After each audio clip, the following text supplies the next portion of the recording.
Hi, and welcome to my presentation on multimedia in the classroom, completed for EdTech 541 at the Boise State University. If you are a teacher in today's classroom, you are faced with the task of integrating technology. One of the ways that teachers have used to integrate technology is by multimedia and hypermedia. There are so many tools and software to use, it can be a daunting task for teachers to make a decision about what to use. To help us in making this task of choosing more manageable, it is useful to understand the advantages of using multimedia in the classroom. Working from the point of view of relative advantage can guide a teacher's choice. Before we actually get into the benefits and advantages, let us take a look at what is multimedia. According to Robler and Doran 2012, multimedia is simply multiple media or a combination of media. These could include still graphics, video, animation, sound, or text. And hypermedia, on the other hand, refers to linked media or interactive media. At this point in the presentation, I would like to address the use of multiple intelligences and its influence on the use of multimedia in the classroom. Now, multiple intelligences is a theory outlined in the book Frames of Mind by a psychologist from Harvard University, Howard Gardner. As an elementary class teacher, the use of multiple intelligences theory is particularly important because an elementary teacher is the main teacher and contact for a particular group of students. Understanding how each student learns is key to their success during the school year.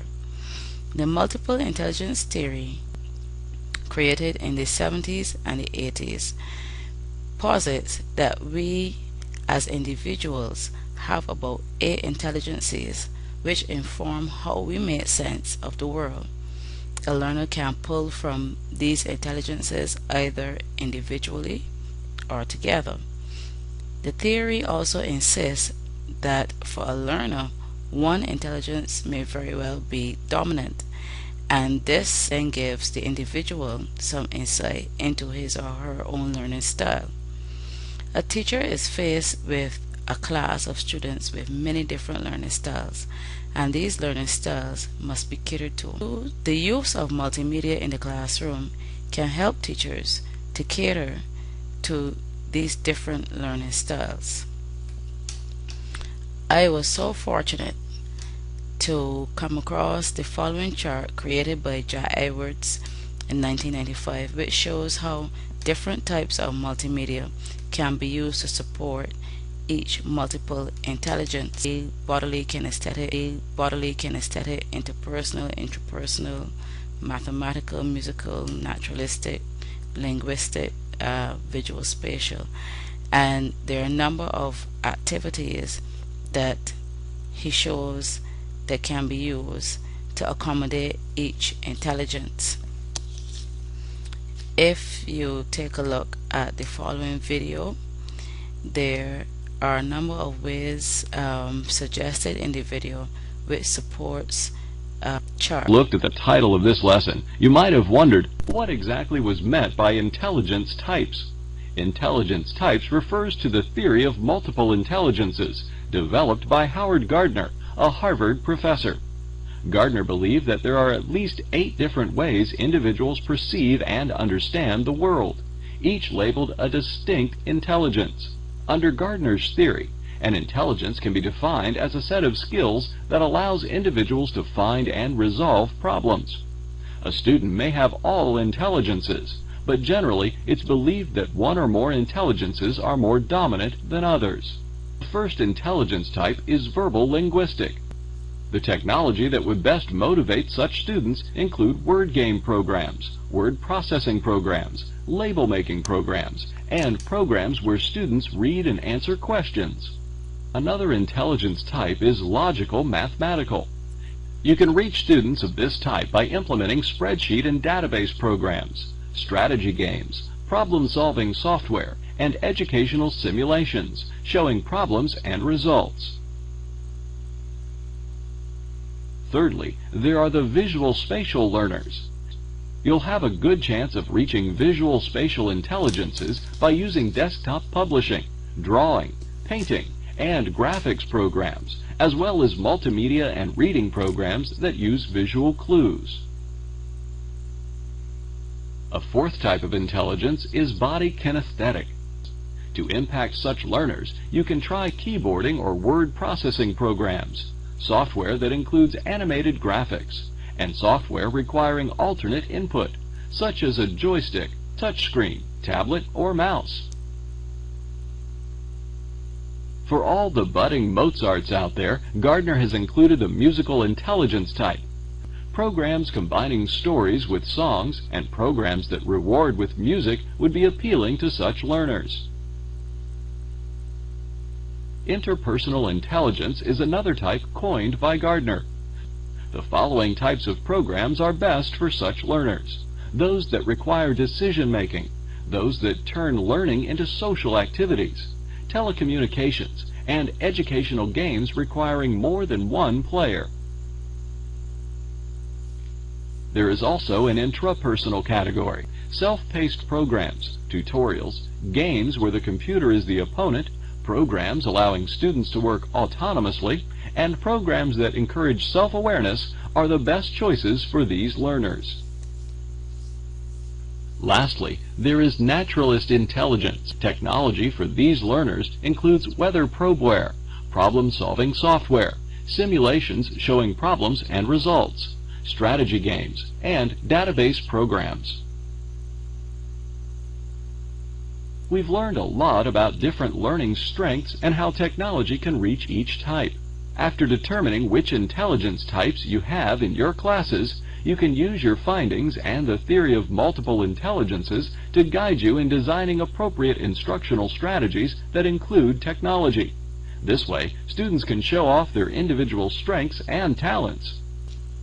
While it is critical that multimedia address students' needs, multimedia should provide some benefits for the teacher as well. It is often said among teachers that we should work smart and not hard. Barbara Struder has suggested 10 reasons to use multimedia in the classroom. I can personally say that I've done a number of these myself, and they make the world of a difference in the classroom. Let's look at them. Here she says you can enhance accessibility through the use of powerful multimedia software tools. You could encourage collaboration and feedback, help students document and present their learning through authentic assessments, make language and culture come alive through the viewing and creation of audio and video instruction. And this, I could say, I've done myself by using Go Animate and extra of my students, watching them author their own videos. Obviously they had to know the content and to put together a video. They didn't realize that they were actually learning while having fun putting together the video. You could provide a menu of authentic assignments options, make learning situated and personal, scaffold learning through activities enhanced by videos and online games. I've done this on many occasions as well, and students who would need a little extra help, obviously a situation like this would give them the opportunity to look at videos, go back and review, and actually get the concept at their own pace. Teachers can help students visualize difficult concepts or procedures more easily by using static or dynamic multimedia. And at the beginning of the year, a good exercise would be to facilitate and develop a community of learners through online icebreaker activities. In conclusion, Dave Alec, after reviewing Gardner's theory, made an intriguing comment. He said, knowing that the brain behaves very much like a computer, where data is constantly entered, stored, linked, and retrieved, it only made sense to integrate computer software and applications to peak students' intelligences and learning behaviors.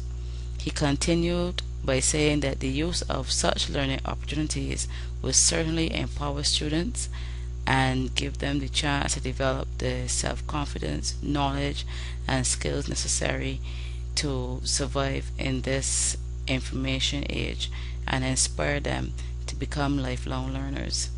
To me, this is the overarching advantage of multimedia, hypermedia, and technology use on the whole in the classroom.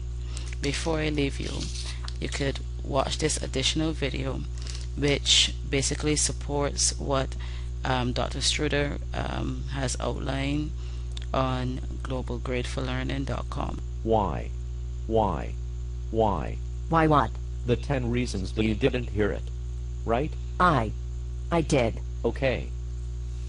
What do you think the 10 reasons are? I think it's because multimedia projects motivate students to participate. Okay. That can be one of the reasons. Oh. And multimedia projects build collaboration skills for students. Oh, that reason was good. Right? And it gives students a larger audience. You are so clever. HM. Another reason is because it requires students to analyze sources. Okay. What about it creates real reasons for reading, writing, and revising communication? I likes that one. Another reason is because it increases students' literacy. Oh, what about it let teachers address multiple intelligences and learning styles in the classroom? You finally find one. Huh. And it integrates all the language arts reading, writing, and speaking across curricular areas. Now you tell me other reasons. What? I told you. Can't you even say that reason is because it requires higher order thinking? What about you? Can't you say the other reason is that it requires problem-solving skill? Robot 1. We just gave each other the reasons. Oh. We are done. http www.azidia.com/education/classroom/library/t12_reasons.html. Thank you so much for taking the time out to watch my video. Bye.